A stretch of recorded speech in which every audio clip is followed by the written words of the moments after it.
Good morning, everyone. I'd like to acknowledge that the head of the Nassau County SPCA, Gary Rogers, is here. Gary. The acting director, Ashley Behrens of the Town of Hempstead Animal Shelter, is here with our buddy Cornell. My animal crimes unit chief, Sherwin Safir, and my detective investigators, where are they? Elizabeth Rye and Thomas Haley. And I'd like to acknowledge Detective Scott Thompson of the SPCA.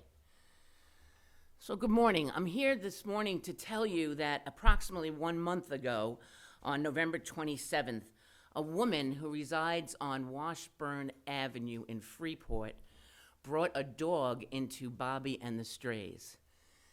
The staff there told her the dog was too badly wounded for them to care for. There were apparently 17 stab wounds that poor Cornell endured. She then took the dog over to the Town of Hempstead shelter, which took possession of the dog and quickly brought the dog over to a veterinarian hospital in Farmingdale where he had to be treated. Some of the stab wounds caused his lungs to leak air between his body cavity and his lungs, and they had to be drained a number of times. The other stab wounds were cleaned, were either stapled or sewn, and fortunately, the dog that has been named Cornell by the Town of Hempstead shelter survived. But I'm here to ask for the public's help. We need to know what happened to this dog. If you have seen Cornell being walked down the street in your neighborhood, if you've seen Cornell in someone's backyard, if you've been anywhere where you think you have seen this dog, I ask you to call my animal crimes hotline at 516-571-7755 and give us a message. My investigators will follow up, and we will do everything we can to find who did this to Cornell. As I've said before in animal cruelty cases, people who commit crimes like this against animals can be very dangerous also to people. We need to find out who did this to Cornell. Cornell can't tell us his story. He can't tell us what happened. He can't tell us why or when something like this happened to him. We just know he was found bleeding from these 17 wounds, and we know that now he's going to live and hopefully live a beautiful life. These injuries and the medical records tell us a very clear story, though. It was a sharp instrument, and there were at least 17 stab wounds. We need the public's help to help us find who did this to Cornell. My office takes animal crimes very seriously. I have a dedicated unit with trained detective investigators and prosecutors who all they do is prosecute these types of cases. We work daily with the team from the SPCA, and I will say again, I take these crimes very seriously. I was the animal crimes prosecutor in the Nassau County District Attorney's Office for over 10 years. I have seen some horrible things done to innocent animals, and I will not stand for it. So with that, I'm going to thank Gary Rogers and the SPCA for the $5,000 reward they're putting up. Gary, is there anything you'd like to say? Don't step on Cornell. No. Thank you, DA. First of all, the district attorney's office does take this very seriously. The district attorney ran the animal crimes unit, and we're here today because she takes animal crimes seriously. I just want to emphasize what she said. 17 times is unbelievable to do to a person, never mind a dog. People start out on animals before they move into, people start out on animals before they move into human beings. Somebody in the community knows what happened and knows what happened to this dog. You've got to keep your community safe. You need to call the DA's office and tell them who did this, because the next time you're going to look at it, it could be somebody else. It could be your child. Thank you, Gary. And again, I want to thank the SPCA for putting up a $5,000 reward that leads to the arrest and prosecution of someone in this case. Does anybody have any questions? Yes. Can you tell us a little bit more about where he was found, how he was found, the woman who brought him in? The woman who brought him in said that she saw him bleeding outside on either Washburn Avenue or Grand Avenue. She obviously was upset and picked the dog up, put him in the car, and brought him over to Bobby and the Strays. She has been spoken to and has given a statement to my investigators. Is she from that area? Yes, she lives on Washburn Avenue. And she had not seen him around? Not that she has told us. She's not the owner of the dog, no? No, as far as we know. And you don't think she has any connection to what happened at this point, or?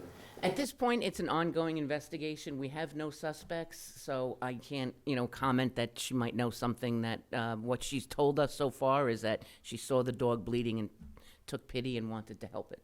And at the shelter, were there any, not that 17 stab wounds isn't enough, but were there anything else to indicate that he had been abused prior to that? No, because as you can see, he's actually a 2-year-old, healthy-looking dog, well-fed, and there were no other injuries that we found. Since you were an animal crimes investigator for 10 years, is this physique consistent with dog fighting, or any, you think that this is a trained dog? I would say no, because, if he was a bait dog or something like that, he would have different wounds. He would have bite wounds and things like that. These are stab wounds. It's not bites. This is strictly a pet, you believe? I believe this is somebody's pet, or was somebody's pet. He's too healthy and in too good of a shape to have been, a street dog for a long period of time. And no one's reported any missing animals, or? No, we have not gotten any reports of a missing animal. And we have found no chips or anything to identify. There was no collar. And now is Cornell fully recovered at this point? Is this an ongoing recovery? And then are we looking for a home for this pup at this point? We are going to be looking for a home for Cornell. He is considered recovered. Obviously, his wounds have been taken care of. His fur will hopefully grow back. And he's going to be put up for foster, correct? He's going to foster today after he comes and sits with us. What kind of charges did the suspect face? There's a host of misdemeanor charges the suspect could face, and there is some felony charges that we could charge someone with aggravated cruelty to animals for an act like this. Can you show us on the dog where? Yes. Is there more? Cornell, baby. You see right over here? Most are in this area. We did have some scrapes and cuts on his head as well, but everything is pretty much in the chest and abdomen area. So like the white, This whole shaved area, there's scars. All these scars are stab wounds, yeah. This one. and did it appear to be with a knife or with just a sharp object? All we can say is a very sharp object. And these wounds weren't consistent with someone fending off the dog, No, you don't think that? no, someone fending off the dog probably would have hit the facial area. All right, one more? And just with this many stab wounds, how would you describe it? Is it a miracle that this dog survived this type of attack, per se, or how would you describe it? I have seen some horrific cases against animals. Thankfully, Cornell's not the worst, but 17 stab wounds, any one of them could have penetrated the lung or penetrated another part, heart of the stomach of the dog that would have possibly, killed him. But thankfully, it did not. Have you seen any similar animal attacks recently in the area? We have not. If you guys need B-roll of Cornell, we can, do it after we break down the press conference, okay? Sure. That would be. Yeah, that'd be great. Thanks, folks. Thank you, everybody. Sure. So since he came back from the vet on that, after he was treated, he's been obviously a little nervous given what has happened to him. That's to be expected, but super affectionate. Once he knows you, he bonds with you. We've had him in our office a bunch just to give him a reprieve from the shelter. He just lays down and goes to sleep like you saw here before. He's super housebroken. He's just a very nice dog. He gets attached to people pretty quickly, and he bonds with them very nicely. Looking forward, what kind of house do you expect to place him at looking forward? You know, someone with kids, someone without kids? Definitely a quiet household, sorry. Definitely a quiet household where there's not a lot of traffic. Given what he's gone through, sometimes things can make him a little nervous. We've never seen him react negatively when he's nervous, but obviously it is overwhelming for a lot of commotion. Even here today, it was a little overwhelming for him to see so many people. So definitely a low traffic household where he can kind of just unwind and relax like he is now. What was your first reaction when you first saw it? I mean, I've been in this field for a while. I've seen some pretty horrific things, but the extent of the amount of times he was stabbed is unimaginable how someone could ever do that. And like she had said before, they weren't defensive wounds. If a dog was coming at you, it would be in the, front area. This is obviously all on the side. I don't know how anybody could just continue to hurt a dog or any animal really, but it was pretty jarring to see how he came in. Yeah. And why Cornell? It's just a name we picked. Okay. There's a story behind it. We named him after Chris Cornell. We just were talking about different names, and Black Hole Sun, we were singing that. I don't know. Cornell is what we picked. We were trying to pick something unique because he's a unique dog, obviously. Has his demeanor changed since he came in? He's definitely relaxed more. He was much more nervous when he first got to us, obviously. He was in a quiet area in the back recovering for a little bit, and then when he moved to the kennels, that was, a shock for him as well. So that's why we kind of transitioned him with our offices and stuff. But he walks with all our volunteers. He's very affectionate to the people he knows and is comfortable with. So he's definitely coming out of his shell little by little. But the shelter's a scary place for any dog, whether they've been through this or not. So the sooner we can get them all out to foster adoptive homes, the better. And for the adopted home, can you just describe, what kind of dog is this? Good with kids, not with kids? Just describe the dog. So he's a terrier mix, around 2 years old, that we aged him at around 2 based off his teeth and his body.